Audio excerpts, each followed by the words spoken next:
चलिए फ्रेंड्स, अब हम इस प्रॉब्लम को सॉल्व करते हैं। ओपनिंग स्टॉक और मटेरियल दे रखा है हमारा 1,80,000 रुपए का। परचेज 7 लाख रुपए, क्लोजिंग स्टॉक 7,000, फ्रेट इनवर्ड है हमारा 85,000, self manufactured packing material for purchase raw material only, अच्छा 60,000 का। Included share of administrative relating to market sale 6,000। Demurrage charges levied by the transportation है हमारा 11,000 रुपए। नॉर्मल लॉस है हमारी 1% की और एबनॉर्मल लॉस है 100 यूनिट की। तो हमें ये नॉर्मल लॉस और एबनॉर्मल लॉस के ट्रीटमेंट को समझाना है। चलिए करते हैं, ठीक है। तो इसके बेसिस पर हमें क्लोजिंग स्टॉक की वैल्यू निकालनी है। तो हम लिखते हैं computation of closing stock of raw material. अभी हम जो ले रहे हैं एवरेज कॉस्ट मेथड ले रहे हैं, एवरेज कॉस्ट मेथड ले रहे हैं, ठीक है। चलिए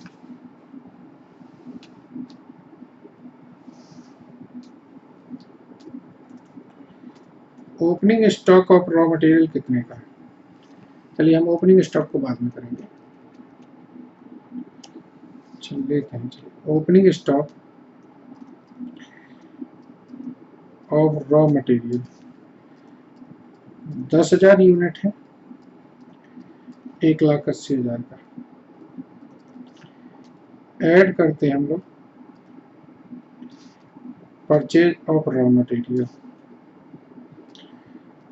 35,000 यूनिट है, 7 लाख रुपए की। इसी में करेंगे ऐड हम फ्रेट 85,000 का, और ऐड करेंगे हम डीमरेज चार्जेस जो हमने पे करे हैं।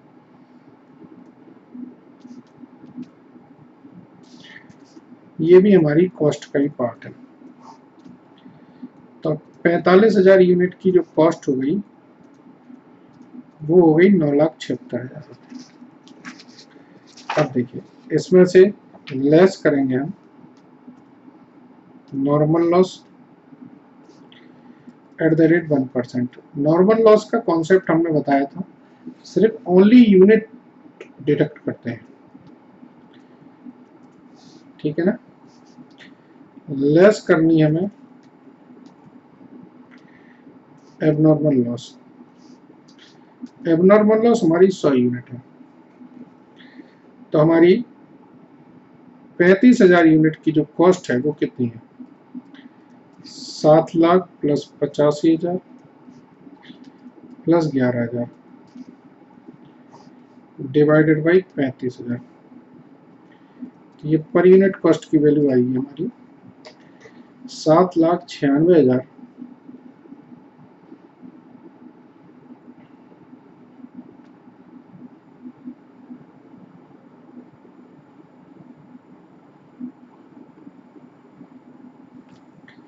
ये हमारी 22.74। तो हम इंटू 22.74 करेंगे तो ये हमारी 2,274 रुपये आ जाएगी, ठीक है ना। चलिए तो अब 44,550 यूनिट की जो वैल्यू बची मेरी,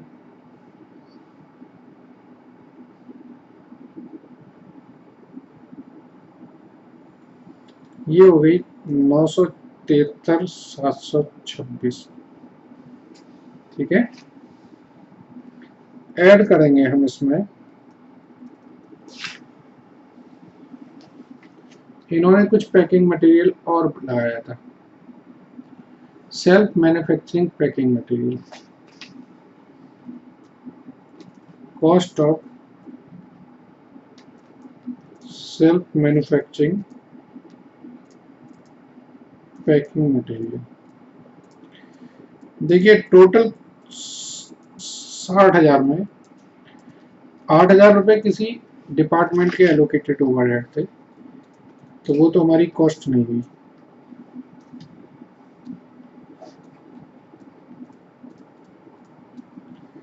44,550 की जो वैल्यू है वो कितनी हो गई? 10,25,726। ठीक है,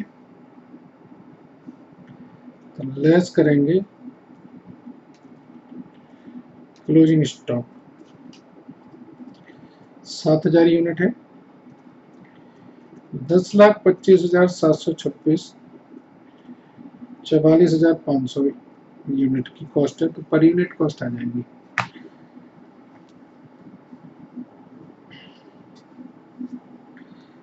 10,25,726 डिवाइडेड बाई 44,550, तो यह है हमारा 23.0241,526 इंटू 7,000, तो यह है हमारा 16,169। तो 37,450 इसकी जो कॉस्ट आई 864,567, ये कहलाएगी हमारी कॉस्ट ऑफ गुड्स सोल्ड।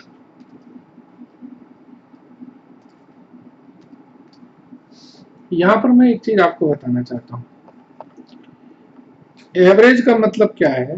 ये जो 44,550 है, ये इसमें ओपनिंग और परचेज जुड़ी हुई है। ओपनिंग यूनिट्स और परचेज दोनों जुड़ा हुआ है, क्योंकि परचेज तो हमने 35,000 यूनिट ही करी थी, तो फिर 45 कैसे हो गया? तो इसीलिए एवरेज स्टॉक है। अगर इस क्वेश्चन को हम फीफो मेथड से करें तो फिर इसकी कैलकुलेशन अलग तरीके से होगी। देखिए कैसे होगी, बताता हूँ। इसको फीफो मेथड से अगर हम सॉल्व करते हैं,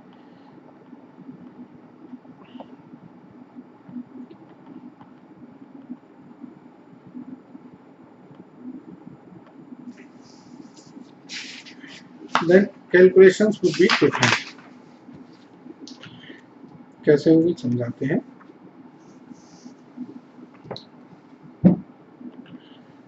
देखिए यहां पर दिया है इन्होंने, फॉर्मेट वही रहेगा, फॉर्मेट में कोई चेंज नहीं आएगा, कैलकुलेशंस फर्क आ जाएंगे।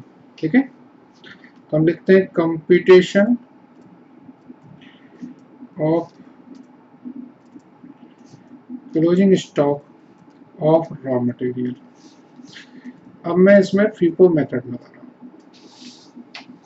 ठीक है,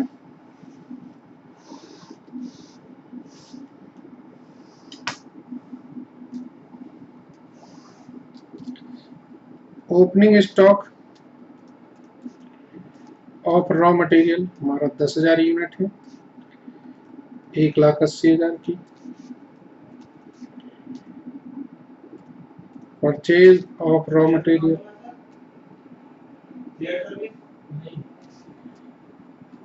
35,000 है,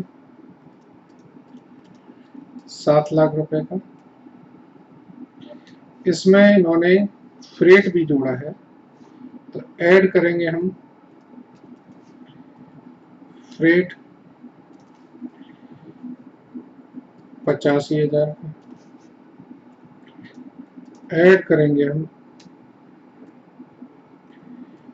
डीमरेज चार्जेस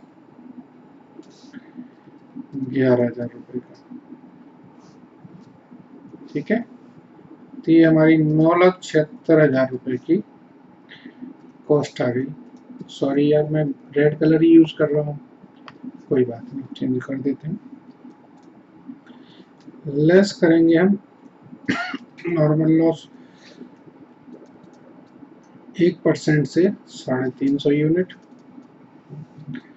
लेस करेंगे हम एबनॉर्मल लॉस 100 यूनिट। इसकी वैल्यू हमारी कितनी आई थी? 2274 रुपये। तो 44,550 की जो वैल्यू आई थी 973,726, ऐड करेंगे हम cost of self manufactured packing material, 60,000 में से 8,000 रुपये ओवरहेड्स के हटा दें,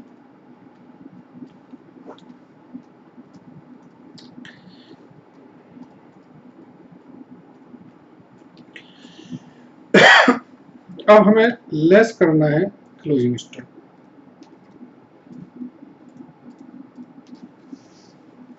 तो आप ध्यान से देखो, अगर मैं इसमें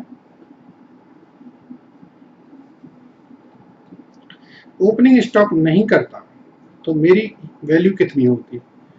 सपोज करो मैं ओपनिंग स्टॉक यहां पर नहीं करता, इसको मैंने काट दिया, ठीक है।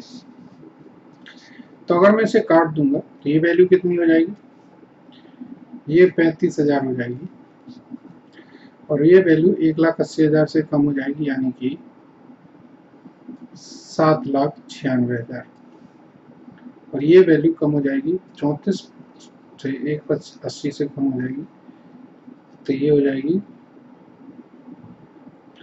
7,93,726, और फिर ये 34,550, तो ये वैल्यू होगी हमारी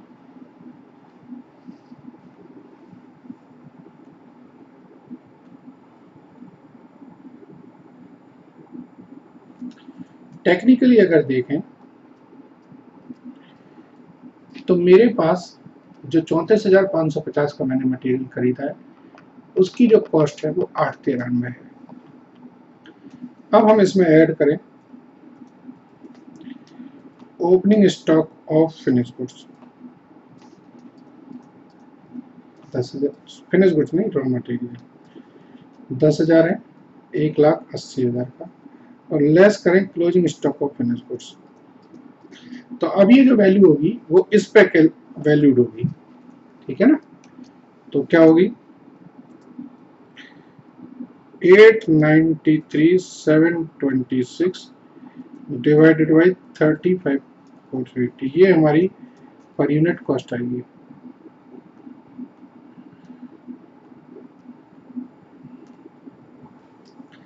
तो ये आई हमारी 25.8676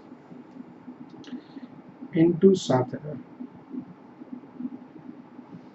तो ये वैल्यू आएगी 181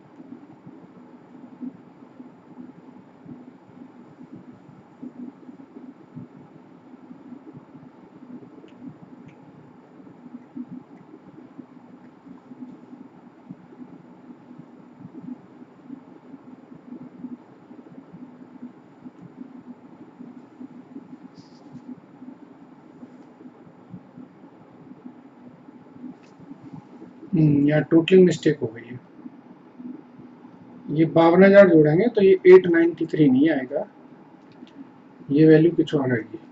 वही मैं सोच रहा था कि कहीं कुछ गड़बड़ तो हुई है। ये आएगा हमारा 845,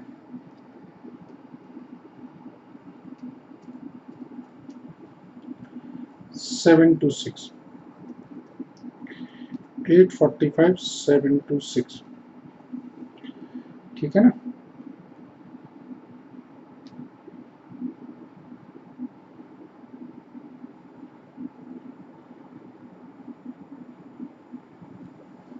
तो ये वैल्यू होगी 24.4783,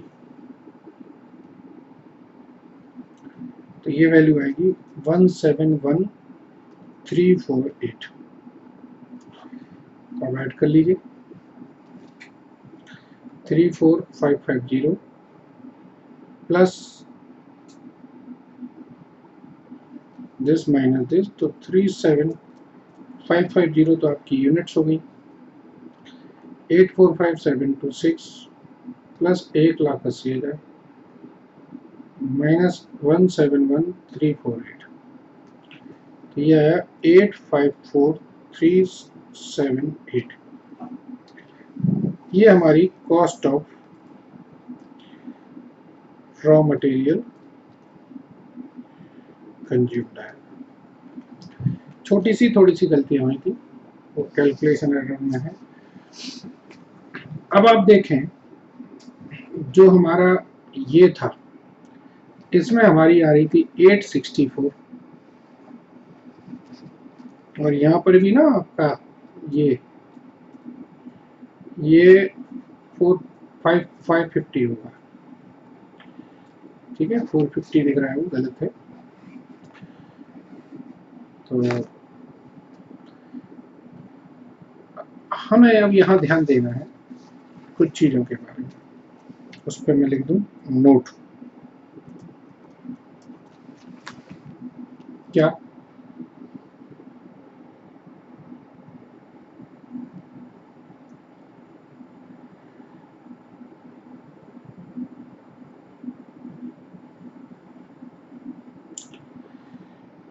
normal loss, in case of normal loss only unit shall be deducted. In case of abnormal loss,